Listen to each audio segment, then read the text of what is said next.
नमस्कार दोस्तों, मेरा नाम है ठाकुर शिवान सिंह और एक बार फिर स्वागत करता हूँ आपका हमारे यूट्यूब चैनल पर जिसका नाम है द एम रिमाइंडर। तो आज का हमारा टॉपिक है अनुपात और समानुपात। अनुपात के लिए सर्वप्रथम दो बिंदुओं का प्रयोग और समानुपात के लिए सर्वप्रथम चार बिंदुओं का प्रयोग आउटरेट ने 1631 ईस्वी में किया था। तो दो समान राशियों के तुलनात्मक अध्ययन को अनुपात कहा जाता है और दो अनुपात के बराबर भाग को समानुपात कहा जाता है। तो आइए इसे और जानते हैं विस्तार के साथ। आज हम पढ़ने वाले हैं परिभाषाएं, अनुपात की विशेषताएं और अनुपात के प्रकार। अनुपात संबंधी कुछ प्रश्न भी करेंगे हम, और समानुपात की परिभाषा, समानुपात के प्रकार और समानुपात संबंधी कुछ प्रश्न भी आज हम करने वाले हैं। तो पहले हम अनुपात को थोड़ा विस्तार से जान लेते हैं। तो अनुपात, जिसे हम इंग्लिश में कहते हैं रेशो, तो अनुपात की जो परिभाषा है वो हर गणितज्ञ अपने हिसाब से कुछ अलग देता है। तो हमने आपके लिए कुछ समझने लायक यहाँ पे रखी है। वह गणितिक व्यंजक जो समान इकाई को दो आपस असमान राशियों के बीच संबंध तुलना बताता है वह अनुपात कहलाता है। जैसे ए और बी तो को हम ए अनुपात बी द्वारा दर्शाते हैं। ए को एंटेसेडेंट और बी को कांस्टेंट कहा जाता है। अथवा दूसरी परिभाषा को हम अगर समझें तो ये थोड़ी समझने लायक है, आपके जल्दी समझ में आ जाएगी। दूसरे शब्दों में अगर इसको हम समझने की कोशिश करें तो अनुपात एक ऐसी संख्या है जो दो सजातीय राशियों के बीच संबंध प्रदर्शित करती है कि एक राशि की अपेक्षा दूसरी राशि कितनी गुना कम या अधिक है। तो इसे आइए और हम विस्तार से जानने की कोशिश करते हैं। अनुपात की कुछ विशेषताएं हैं। विशेषताएं तो क्या अनुपात के बारे में है। तो राशियों के अनुपात के संबंध में कुछ विशेषताएं होती है जिसे समझना अत्यंत आवश्यक होता है, जो कि इस प्रकार है। तो साधारणतः सामान्य भाषा में जब हम कहें तो अनुपात एक भिन्न होता है। इसे फ्रैक्शन के रूप में हम देखते हैं, यानी कि अनुपात का जो मीनिंग होता है, अगर दो राशियों के बीच में बराबर लगा है, बटे का निशान है या फिर अनुपात का निशान है, एक तरीके से बराबरी कहा जाएगा। तो गणित में अनुपात को हमेशा भागफल से प्राप्त किया जाता है, या तो गुणनफल से या भागफल से। अनुपात का सिंबल होता है, ये वाला सिंबल होता है अनुपात का, आपने कई बार यूज भी किया है और देखा भी है। ठीक है, दो राशियों या संख्याओं का जो अनुपात है एक भिन्न के रूप में होता है। फ्रैक्शन हमने ऊपर बताया ही आपको। पहली राशि अंश होती है तथा दूसरी राशि हर होती है। भिन्न में यही होता है ना, ऊपर वाली को हम अंश बोलते हैं, नीचे वाली को हर बोलते हैं। तो किसी भी अनुपात के दोनों पक्षों में एक अशून्य संख्या, यानी कि एक ही नंबर होना चाहिए। दो हो तो दो, तीन या तीन, चार, पाँच, जितना भी, उनसे गुणा या भाग जब हम करते हैं तो अनुपात का मान अपरिवर्तित रहता है। उसका मान कभी भी चेंज नहीं होता। वो हमेशा गुणा या भाग अगर कर रहे हैं आप तो उसका मान कभी नहीं बदलेगा। ये याद रखने वाली बात है, कई बार पूछ ली जाती है परीक्षाओं में। अच्छा, दूसरा ये है, ये हाईलाइटेड पॉइंट है, आप इसको भी ध्यान रखिए कि अनुपात के दोनों पक्षों में कोई अशून्य संख्या, मतलब शून्य के अलावा, अशून्य का मतलब यही होता है कि शून्य के अलावा अगर कोई संख्या, जैसे एक से लेके जहाँ तक भी आप उसमें जोड़ें, उनको जोड़ने या घटाने पर, ध्यान देने वाली बात है, जोड़ने या घटाने पर प्राप्त अनुपात का मान परिवर्तित हो जाता है। यदि हम जोड़ेंगे या घटाएंगे अनुपात में किसी भी, दोनों में, यहाँ पे ध्यान आपको ये देना है कि अगर हम जोड़ रहे हैं, घटा रहे हैं या गुणा या भाग कर रहे हैं, हम दोनों अनुपात के दोनों पक्षों में बराबर संख्या से ही गुणा या भाग या जोड़ या घटाव करेंगे। हमको अलग अलग नंबर से नहीं करना है, नहीं तो अनुपात का मतलब ही कुछ और निकल जाएगा फिर। तो अनुपात हमेशा सजातीय राशियों का होता है, ये बात तो होती है ना। पिछला आपने जब औसत पढ़ा था, औसत भी सजातीय राशियों में ही होता है। तो अनुपात भी सजातीय राशियों के लिए होता है। आगे हम इसको समझते हैं। तो अनुपात के कुछ प्रकार होते हैं। पहला है विलोमानुपात, वर्गानुपात, वर्गमूलानुपात, घनानुपात, घनमूलानुपात, सरल अनुपात और मिश्रित अनुपात। तो आज से पहले आप ये बताइए कि आपको पता था कि क्या अनुपात में इतने प्रकार भी होते हैं? तो आइए एक एक प्रकार को हम थोड़ा उदाहरण से और थोड़ा विस्तार से समझ लेते हैं। तो विलोमानुपात क्या होता है, सबसे पहले हम जान लेते हैं। किसी भी अनुपात के अग्र और पश्च पद को आपस में बदल के, फर्स्ट और सेकंड जो अनुपात के दोनों तरफ के जो हिस्से हैं उनको आपस में बदल के जब लिखा जाता है, जैसे हम ए अनुपात बी को पलट के लिख रहे हैं, क्या बी अनुपात ए, ये लिखा है हमने यहाँ पे बी अनुपात ए, तो इसको हम क्या कहेंगे, विलोमानुपात। आगे के हिस्से को पीछे लाया गया है और पीछे के हिस्से को हम आगे ले गए हैं। अच्छा, दूसरा है वर्गानुपात। जैसा कि नाम में ही समझ में आ रहा है, वर्ग हो रहा है।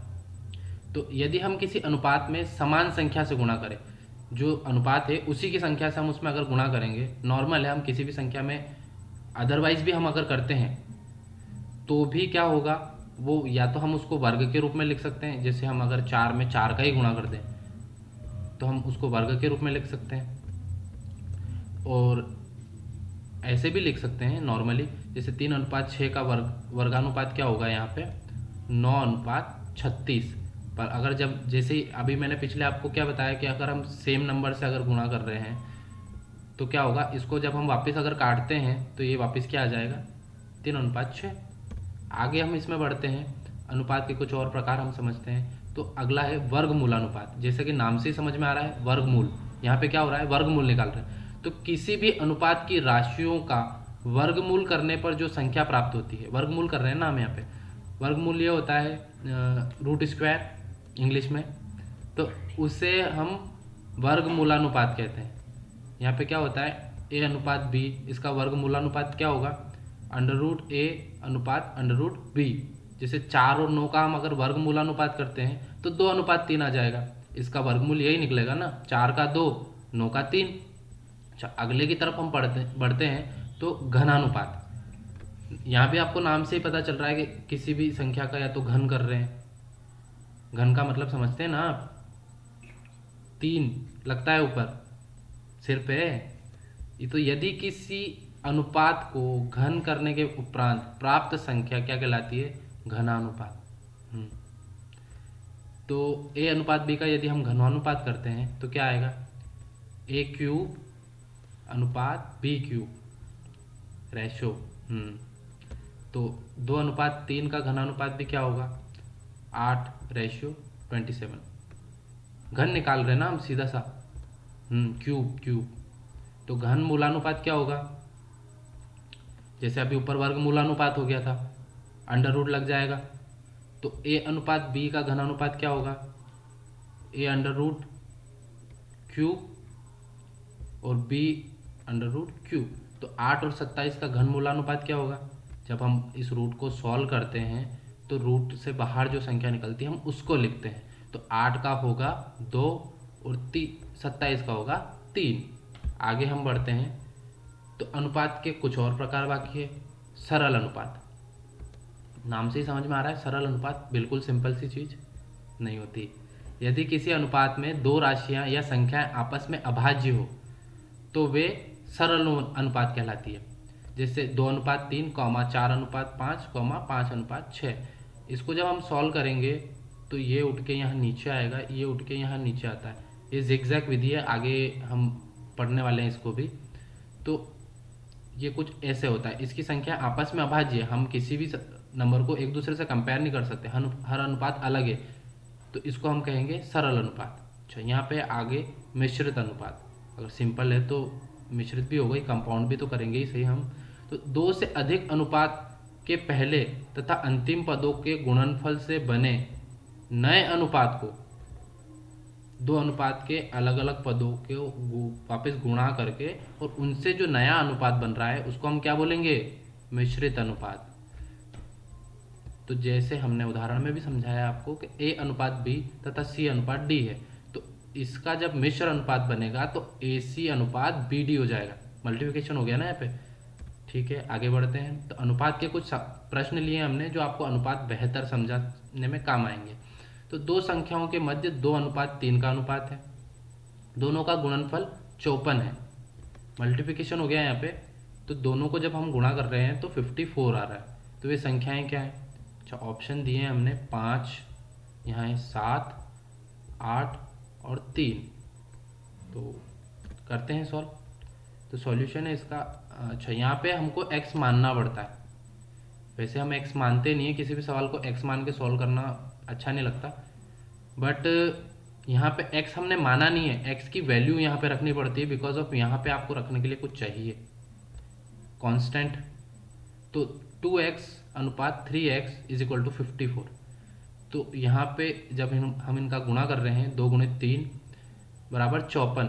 तो x की 2x है, x निकल के गुणे के साथ स्क्वायर में इधर आ जाएगा, तो 54 के बटे में चले जाएंगे 6। तो जब हम इसको काट रहे हैं तो यहाँ आ जाएगा 9। 9 छंग 54। तो जब ये स्क्वायर को हम हटाएंगे तो यहाँ पे आएगी 3। तो आपका आंसर 3 नहीं है आपकी। अब आपको क्या ज्ञात करना है, पहली संख्या। तो पहली संख्या क्या थी, अनुपात क्या है उसका, 2।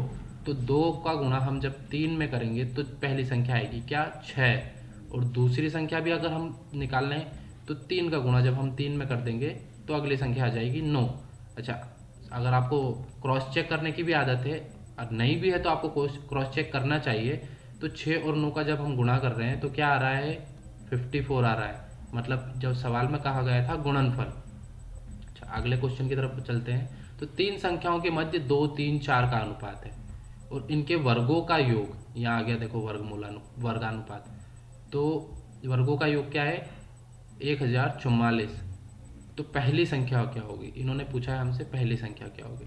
ठीक है, ऑप्शन दिए हैं 4, 15, 12, 18 और 20। तो आइए इसको भी सॉल्व करते हैं। इसमें भी आपको ये मानना पड़ेगा, सपोज नहीं कर रहे हैं हम, इसके साथ वैल्यू है क्योंकि एक्स रखना यहाँ पे ज़रूरी है, अदरवाइज आप कांस्टेंट में इधर क्या शो करेंगे। तो सबसे पहले कोष्टक के बाहर, तो कोष्टक सोल्व करके हम जब नीचे आएंगे तो 4x², 9x² और 16x² आ जाएगा। तो टोटल हम इसका कर रहे हैं 29x²। तो x² इस तरफ चला जाएगा, बराबर के इस तरफ क्या आ जाएंगे, 144/29। जब हम इसको काट रहे हैं तो आ रहा है 36। 36 बार में कटेगा ये, आप इसको काट के देख सकते हैं। 36 बार में जब ये कट जाएगा तो अब स्क्वायर है, स्क्वायर तो हमको हटाना पड़ेगा, स्क्वायर लगाए स्क्वायर हटाना पड़ेगा। तो स्क्वायर जब हम हटाएंगे तो ये 36 का स्क्वायर है, 6 का। तो 6 × 2 = 12। 2 क्यों गुणा किया है, क्योंकि पहली संख्या पूछी और पहली संख्या का अनुपात क्या था, 2। तो ये 2 से हम जब गुणा कर देते हैं तो पहला आंसर आ जाएगा 12। अच्छा, दूसरी और तीसरी संख्या भी अगर आपको निकालनी है तो ये जो वैल्यू आ गई है आपकी शुरुआत में 6, इसमें आप 3 का गुणा कर दीजिए, आपकी दूसरी संख्या आ जाएगी 9। अगला गुणा कर दीजिए 4 का, तो आपकी आ जाएगी 12। ये आपके तीनों उत्तर निकल जाएंगे। अच्छा, अगला हम क्वेश्चन लेते हैं, एक थैले में। हाँ, ये क्वेश्चन काफ़ी बार आया हुआ भी है, रिसेंट एग्ज़ाम में भी आया था, एमपी पुलिस 2017 में, और उसके पहले एसएससी जीडी में आया था। ये इस टाइप के क्वेश्चन बनते हैं, ये थोड़ा क्या लेवल वाला क्वेश्चन है। तो हमने आपको समझाने के लिए लिया है कि 1 रुपये 50 पैसे और 25 पैसे के सिक्कों के मध्य अनुपात है। ध्यान रखने वाली बात यह है, सिक्कों के मध्य अनुपात है। तो अनुपात क्या है, 3, 4 और 5। यदि थैले में कुल धन कितना है, 125, तो 25 पैसे के सिक्कों की संख्या क्या होगी। तो यहाँ पे जो आपको अनुपात दिया है वो दिया है सिक्कों का, आपको जो वैल्यू दी है वो है 125। 125 का की वैल्यू है रुपीज़ में। तो आपको तो ये तो आपको पता ही होगा, बचपन से देख रहे हैं। 50 पैसे के सिक्के, 1 रुपये में कितने 50 पैसे होते हैं, 2। और 25 पैसे कितने होते हैं, 4। तो सबसे पहले आपको ये क्या करना पड़ेगा, सबसे पहले आपको किसी भी एक चीज़ में कन्वर्ट करना पड़ेगा। या तो आप इनको भी रुपीज़ में कन्वर्ट कीजिए, अदरवाइज आप इनको भी जो 1 रुपये और 50 पैसे, इनको भी आप छोटे में डिवाइड कर दीजिए। तो आपसे क्या पूछा गया है, 25 पैसे के सिक्के कितने हैं, तो क्या करेंगे, 25 पैसे में तोड़ेंगे। ऑप्शन दिए हैं 4, 200, 300, 100 और 500। आपके हिसाब से क्या हो सकता है, नहीं, सॉल्व करवा देते हैं। ठीक है, तो सॉल्यूशन इसका सबसे पहले हम अनुपात उठा लेंगे 3, 4 और 5, जो आपको क्वेश्चन में दिया हुआ था। अब क्या करना है, हम इसकी एक्चुअल वैल्यू लाएंगे। तो 1 रुपये में कितने सिक्के बनेंगे 25 पैसे के, 4। तो ये 3 जो अनुपात था यहाँ पर, इसको हम गुणा कर रहे हैं काई से, 4 से, तो एक्चुअल आ जाएगा क्या, 12। अच्छा, अनुपात आगे क्या है, तो 50 पैसे के सिक्के थे, 50 पैसे का अनुपात है 4, और 1 रुपये में 50 पैसे के सिक्के कितने होते हैं, 2। तो ये 2 हो गए। ठीक है, आगे आपको दिया हुआ ही है 5, जो कि 25 पैसे के, ऑलरेडी 25 में ही हम इनको तोड़ रहे हैं ना, तो ये यहाँ पे हो गया। अच्छा, गुणे के दूसरी तरफ क्या वैल्यू दी गई है आपको, 125। 125 अगर आपने यहाँ तक करके और 125 में डिवाइड कर दिया तो आपका उत्तर गलत हो जाएगा। क्यों, क्योंकि ये भी तो रुपीज़ में है, इसको भी तो तोड़ना पड़ेगा।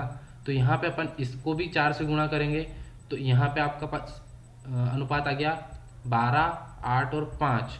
इन तीनों को प्लस करके हम 500 से इसको डिवाइड कर देंगे। 500 यहाँ से आया, 25 × 4, 125 × 4, तो 500 के बटे आ गए 25, यानी कि नीचे आ गया 20। अच्छा, पूछा क्या था? ये वाली वैल्यू, ये 25 पैसे के सिक्के। ठीक है, तो आंसर क्या आएगा? हम 20 में गुणा करेंगे 5 का, आंसर आ जाएगा 100। मतलब तीसरा वाला ऑप्शन जो था आपका वो सही था, मैंने सही सपोज किया था। अच्छा, क्वेश्चन नंबर 4 है, 50 लीटर मिश्रण में दूध और पानी का अनुपात। ये दूध वाले सीख लो, काम आएगा। हाँ, दूध बेचने वाले। यदि इसमें 5 लीटर पानी मिला दिया, आप लोग भी सीख लो, आपका दूध वाला मिलावट करके देगा तो आपको भी काम आ जाएगा। ठीक है, तो इसमें 5 लीटर पानी और मिला दिया जाए तो दूध के और पानी के मध्य क्या अनुपात होगा? मिलावट करना सिखा रहे हैं, मिश्रण है, वो चैप्टर हम आगे पढ़ेंगे। हाँ, तो ऑप्शन दिए इन्होंने 6:5, 5:6, 7:8 और 9:8। तो 50 लीटर मिश्रण में दूध और पानी का अनुपात 3:2 है। इसमें 5 लीटर पानी और मिला दिया, और पतला कर रहा है दूध को। ठीक है, तो दूध और पानी के मध्य अगला अनुपात क्या होगा? ठीक है, इसको भी सॉल्व करते हैं। तो पहले क्या अनुपात है अपने पास? 3:2 बराबर 50। अच्छा, ये तो कोई भी कर देगा, क्यों? एक्चुअल वैल्यू निकालनी है, तो 3 अनुपात किसका है? दूध का। अच्छा, कितने लीटर है? तो 30 लीटर दूध हो गया सीधे ही। पानी का अनुपात कितना है? 2, तो कितने लीटर हो गया पानी? 20 लीटर सीधे ही हो गया।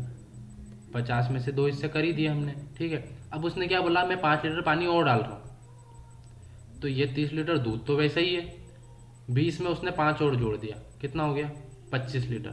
ठीक है, तो अगला जब हम इसको काट रहे हैं, अब ये कटेगा 5 से, तो 5 से जब हम इसको काट रहे हैं तो 5×5 = 25 और 5×30। अगला अनुपात क्या बन रहा है? 6:5। मतलब पहला जो ऑप्शन था वो सही था। तो यहाँ तक आपको समझ में आया? आगे हम पढ़ेंगे समानुपात। तो समानुपात, जिसको हम इंग्लिश में प्रोपोर्शन कहते हैं, यह दो शब्दों का सम्मिलित रूप, सम और अनुपात, जिसका अर्थ बराबर या समरूप होता है। अर्थात दो अनुपात के बराबर भाग को हम समानुपात कहते हैं, जिसमें एक अनुपात दूसरे के बराबर होता है। मैंने आपको शुरुआत में समझाया था कि जब दो अनुपात के बीच में कुछ संबंध होता है उसको हम कहते, दो संख्याओं के बीच में जब कुछ संबंध होता है तो अनुपात कहते हैं, और दो अनुपातों के बीच में जब कुछ संबंध निकल आए, यानी कि समानुपात का एक चिन्ह होता है बराबर का, यानी कि समानुपात के इस तरफ जो अनुपात दिया है वो भी बराबर है, किसके? जो इस तरफ अनुपात दिया है, मतलब आगे और पहले दोनों हिस्से आपस में बराबर हो गए। समझ रहे हैं? तो समानुपात, इसको हम काय से प्रदर्शित करते हैं? चिन्ह इसका, ये 4 बिंदु, चौकड़ी, तो इसको सूचित किया जाता है। इतनी गहरी हिंदी नहीं आती मेरे को, इसको हम डिनोट करते हैं 4 बिंदुओं से। ठीक है, जिसको हम क्या बोलते हैं? समानुपात, जिसका दूसरे शब्दों में अगर अर्थ देखा जाए तो समरूप होता है, यानी कि सिमिलर। ठीक है, आगे इसको हम और समझते हैं। तो समानुपात में भी कुछ प्रकार है, अनुपात में थे, समानुपात में भी होगी। तो टाइप्स ऑफ प्रोपोर्शन, प्रश्न हल करने की उपयोगिता, समझ रहे हैं? जब आप क्वेश्चन सॉल्व करेंगे तो उसके अकॉर्डिंगली आपको ये पता होना चाहिए कि कौन सा समानुपात है। काम में नहीं आता है, बाकी आपको सवाल सॉल्व करने में काम आएगा। तो अनुपात के निम्न भेद, अच्छा 3 है। अनुलोमानुपाती, व्युत्क्रम समानुपात और प्रत्यक्ष समानुपात। बड़े राक्षस जैसे नाम हो गए नहीं? आगे समझते हैं, ठीक से समझोगे तो समझ में आ जाएंगे, कोई राक्षस नहीं है। हाँ, यदि एक राशि के बढ़ने या घटने पर दूसरी राशि उसी अनुपात या क्रम में बढ़ती या घटती है तो वो हो गए अनुलोमानुपाती। सॉल्व किए होंगे आपने, अनुलोमानुपाती होते हैं, अनुक्रमानुपाती भी बोलते हैं इनको दूसरे वर्ग में। अच्छा, यहाँ पे उदाहरण से समझो, एक ही बार में समझ में आ जाएगा कि 2 सेब का मूल्य यदि 6 रुपये, तो 5 सेब का मूल्य कितना हुआ? 15 रुपये। क्यों? क्योंकि एक सेब कितने का था? 3 रुपये का। तो इसको क्या, कौन सा प्रकार हो गया? अनुलोमानुपाती हो गया। पूछते कहीं नहीं है कि अनुलोमानुपाती में क्या होता है, पर जब आप समझ लेते हैं तो आपको क्वेश्चन सोल्व करने में ईजी होता है। अच्छा, अगला अनुपात क्या हुआ? समानुपात क्या हुआ? मिश्रित समानुपात, ऐसे समानुपात का समूह जिसमें 2 या 2 से अधिक अनुपात हो, मिश्रित समानुपात कहते हैं। 2 या 2 से अधिक अनुपात मतलब ए बी का अनुपात हो गया, फिर समानुपात बी सी का अनुपात हो गया, फिर समानुपात सी डी का अनुपात हो गया। तो जब ऐसे मिक्सचर में आएंगे ना तो मिश्रित समानुपात। यहाँ पे उदाहरण देना भूल गए शायद, चलो कोई, आप ऐसे ही समझ लीजिए कि जब अनुपात एक से ज़्यादा संख्या में हो जाएंगे, जैसे वहाँ पे हो रहा था ना मिश्रित अनुपात, वैसे यहाँ पे होता है मिश्रित समानुपात। जब समानुपात एक से ज़्यादा संख्या में हो जाएंगे ना, तो वहाँ पे मिश्रित समानुपात हो जाएगा। प्रत्यक्ष समानुपात, प्रत्यक्ष यानी प्रत्यक्ष तो आप समझती होंगे हिंदी, जो सामने आपको दृश्यित होता है उसको प्रत्यक्ष बोलते हैं। यदि ए और बी के प्रत्यक्ष समानुपाती हो तो किसी एक के बढ़ने या घटने से दूसरा भी उसी तरह प्रभावित होगा। हिंदी है बहुत गहरी वाली। उसे प्रत्यक्ष समानुपात कहते हैं। यानी कि सीधे शब्दों में हम समझें तो अगर ए का मान बढ़ रहा है तो बी का भी बढ़ेगा, और यदि ए का घट रहा है तो बी का भी घट जाएगा। दोनों अच्छे भाई है आपस में। तो इसके कुछ सवाल हम करते हैं कि 8:x समानुपात 48:36। जी, तो नॉर्मली अब तक हमने आपको क्या बताया कि समानुपात का मतलब क्या होता है, बराबर। यानी कि मीनिंग क्या हुआ, इधर का जो हिस्सा है वो इधर के हिस्से के बराबर है। यानी कि हम क्या कर सकते हैं, 36 गुणित 8 जब हम करेंगे बटे में जब हम ये वाला 48 रख देंगे तो आंसर क्या आ जाएगा, 6, जो कि इधर की वैल्यू है। कैसे, 8 छंग 48 और 6 6 36 हो रहा ना, कुछ संबंध मिला दोनों के बीच में, ऐसे मिलता है। ठीक है, तो अगला, अच्छा इसमें तो दो दो जगह एक्स दे दिए। हाँ एक्स, तो x अनुपात 81 समानुपात 4:x। अच्छा, तो आपको जैसे पता ही है कि समानुपात का मीनिंग होता है कि बीच में या तो बराबर है या दोनों जो अनुपात है उनमें कोई एक तो रिश्ता है, मतलब संबंध है। तो सॉल्यूशन इसका क्या होगा, x², क्योंकि 2x हो गए, ये इधर भी एक x बैठी है इसकी, इधर भी इसकी एक x बैठी, तो ये हो गया x का स्क्वायर, डबल पावर वाली x। तो 81 में हम जब गुणा करेंगे 4 का, तो x अभी गुणा करा ही नहीं, उसके पहले देख लो x ने पावर बता दी। तो जब स्क्वायर यहाँ से हटा तो यहाँ 81 का वर्ग क्या आ गया, 9, 4 का आ गया 2, दोनों का गुणा हो गया 18। तो सॉल्यूशन का बना गया इसका 18। ठीक है, तो यहाँ तक क्लास को देखने का बहुत बहुत धन्यवाद है आपका। आपको क्लास पसंद आ रही है पर आप सब्सक्राइब नहीं कर रहे हैं, तो कृपया लाइक करें, शेयर करें और सब्सक्राइब करें, अपने दोस्तों को भी बताएं। और जीके का जो सेशन है वो आज या कल में अपलोड हो जाएगा, तो आप इसको भी उतना ही प्यार दें। अगली क्लास आ रही है, जो हमारे एक बहुत अच्छे दोस्त हैं वो आपको जीके पढ़ाने वाले हैं, तो आप उनका भी पूरा सपोर्ट करें, और बहुत अच्छा जीके पढ़ाते हैं, समझिए उनसे। तो लाइक करें, शेयर करें, सब्सक्राइब करें और बेल आइकन भी बजा दीजिए, आपको जैसे ही वीडियो आएगा नोटिफिकेशन शो हो जाएगी। बहुत बहुत धन्यवाद।